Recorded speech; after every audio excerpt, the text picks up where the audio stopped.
Nouvellement élu à la présidence de la Chambre des métiers et de l'artisanat Provence-Alpes-Côte d'Azur, Yannick Mazette et son équipe ont dévoilé, lundi 22 novembre, les principales orientations du mandat avec un mot d'ordre de faire de la Chambre consulaire un modèle d'excellence nationale.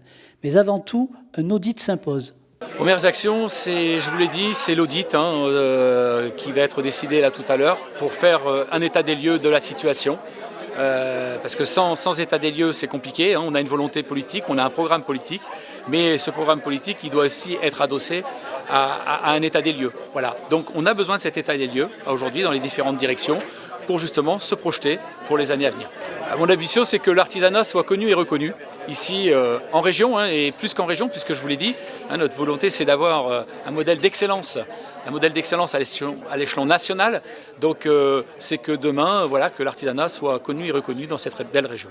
De par les changements de fonctionnement dus à la loi Pacte, la Chambre consulaire devra trouver de nouvelles ressources pour assurer sa mission auprès de 185 000 entreprises, comme le précise Roland Rolfo, élu dans le Var.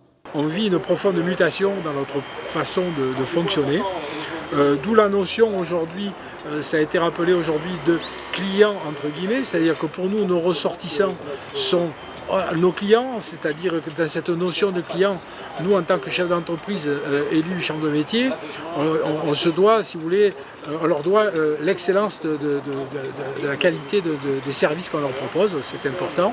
Et puis il y a quand même la notion économique, il faut qu'on aille chercher des ressources complémentaires pour, si on veut, continuer cette notion de proximité auprès de nos ressortissants.